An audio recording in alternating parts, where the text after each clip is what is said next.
Hey,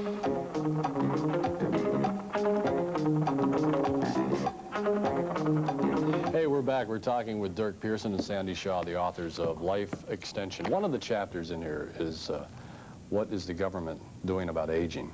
What are they doing about aging? Well, the National Institute on Aging is spending a lot of money for research about aging, about $80 million a year. But about 90% of that money is being spent on what's called psychosocial studies about aging. That is, to make old age more comfortable for people, to refine wheelchairs and make hospital beds more comfortable and this sort of thing. Better rubber sheets for the incontinent rather than trying to cure their problem. Exactly.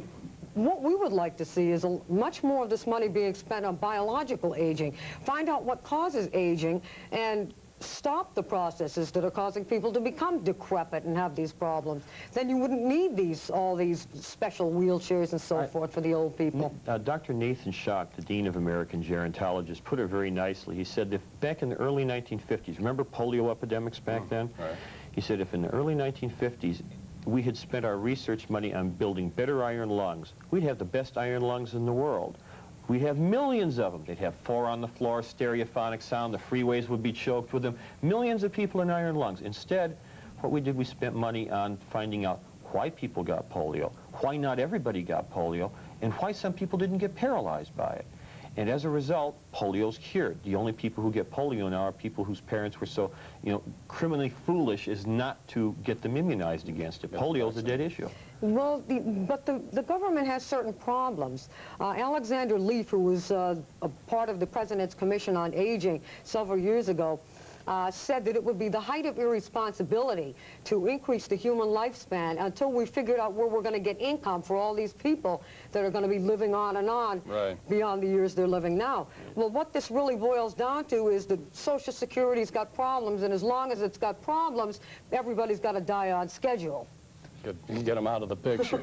Right. But you say people can't live beyond 120. This is currently the maximum species lifespan. The reports of people from Vilcabamba and the Caucasus Mountains and Shangri-La and so forth, they just haven't turned out to be true. There are objective techniques for measuring the age of biological specimens. For example, when a person puts down a tooth, forms a tooth in their mouth, all of the amino acid, aspartic acid, is in the left-handed form. Over a period of time, some of it changes randomly over to its mirror image, the right-handed form. This depends on the temperature. Well, a person's mouth is around 98.6 degrees. It's very constant. By measuring the ratio of left-handed to right-handed aspartic acid, you can tell how old that tooth is. And this has been measured and found to be very accurate. For about 8 years, scientists have been trying to get a tooth from one of these alleged 160-year-old people from the Soviets. Recently, they did finally come up with a tooth. It was 92 to 93 years old. That doesn't impress me. I mean, I can walk down on the street there and would walk 1 block and find somebody that old. Yeah. Now, one of the case histories in your book is a mystery actor, and everybody wanted to know who this guy was, but he came out recently and admitted it. It was Clint Eastwood. Yeah, that's right. Clint Eastwood is Mr. Smith. He's been one of our guinea pigs for about 3 years now. I think we have a picture. That's from what paper? The Star? Yeah, that was the Star. I think it was the March 1 issue, 83. Well, you've worked with him on this program. Yes, for 3 years now. Yeah. So you have him on your program. Oh, yes. Yeah. Absolutely. He's delighted. How many vitamins does he go through a day? Well, he describes it as a bucket full, and that's probably not that big an exaggeration. He reports many benefits that he's gotten as a result of this. For example, he reports that he used to have a lot of trouble giving interviews. He wouldn't be able to think of anything to say while he was being interviewed. He was, tongue-tied. Since he started taking 3 grams of choline a day, choline is a nutrient you can get at a health food store, he's found that his verbal fluency and his verbal vocabulary have been greatly increased. Now, this corroborates or is in conjunction with reports that have been done of various studies using choline. For example, 3 grams of choline a day in a study with MIT students improved memory and the ability to learn a list of words. I sure wish that had been known back when I was going to MIT. I would have been able to learn more with less effort. Graduate when you were 12. No, what would have happened is what I in fact did at MIT, I just took more stuff. I ended up taking a triple major in physics, biology, and psychology there. With the choline, it probably would have been a quadruple major. With all these, the vitamins and everything that you talk about, I mean, you're able to prevent getting things that are associated with age? I mean, arthritis and you can reduce your whatever chances else. of that. Arthritis is what's known as an autoimmune disease. Your immune system, your body's police force, which protects you from viruses, cancer, bacteria, and so forth, can make two different types of mistakes. It can fail to attack something that it should attack, and this is how you get cancer. P.B. Medawar, the Nobel Prize-winning tumor biologist, said everybody gets cancer thousands, maybe millions of times during their life. Normally, a certain class of white blood cell called natural T killer cells goes and wipes out the cancer before it gets out of hand. As you get older, in your 60s, your T-cell immune system is perhaps 1/5 as efficient as it was when you were a young adult, and that's why you have a lot more cancer as you get older. The other type of mistake your immune system can make is to attack you instead of a foreign invader. And when you attack your own joints, you have rheumatoid arthritis. And it is possible by improving the function of your immune system to reduce the chances of this attack quite markedly. How do you know which vitamins to take, though? I mean, Well, it depends on what you're trying to achieve. For example, a half a gram of vitamin C 3 times a day in one study reduced serum cholesterol by 35 to 40%. A gram of vitamin C in another study reduced the amount of clots that were formed in the veins of hospitalized patients by half.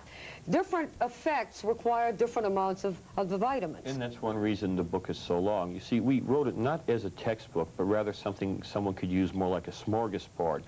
You should read the How to Use This Book chapter in the introduction, then you can go directly to whatever chapter you're interested in. If you have, say, cardiovascular disease runs in your family, your grandfather died of a heart attack and your father's had a heart attack, you may want to go directly to the chapter on heart attacks and find out what you can do, not to eliminate the chances, we don't know how to do that, but to just stack those odds way in your favor to reduce your chances of having that problem. For example, hyperlipidemia, that is excessive amounts of cholesterol and fats in the bloodstream, runs in the males in my family. My grandfather died of a heart attack, my father's got it, he's on a restricted diet and on medication for it. As a teenager, I had a cholesterol of 185, and my doctor gave me the most ghastly diet and said I'd have to eat it for the rest of my life or I'd go the way of my grandfather. Well, Sandy and I decided it would be wiser to study what the body does biochemically with fats. Why do you have this problem with cholesterol? To make a long story short, I am on a high-calorie gourmet food diet with lots and lots of fat in it, and I have a total cholesterol of 91, which is half what I had as a teenager. In fact, it's typical for, say, a 10-year-old, a healthy 10-year-old child. I have a terrific HDL to LDL ratio, that is the good guy cholesterol versus bad guy. Sandy's total cholesterol is 113. You might say we set out to make the world safe for sedentary 40-year-old gourmet scientists. but you actually just eat what you want? We eat very large amounts of what we want. I had 3 desserts with lunch today. That's great. If you can pull it off, what the heck. Life extension. Thank you very much, Durk and Sandy, and thank you, Constance, for hanging out with us. So that's all the healthy stuff there. Now we're going to come back with the author of this book, Shirley Conrad, and we're going to talk about sex and booze and the fast lane, where we all ought to be. We'll be right back.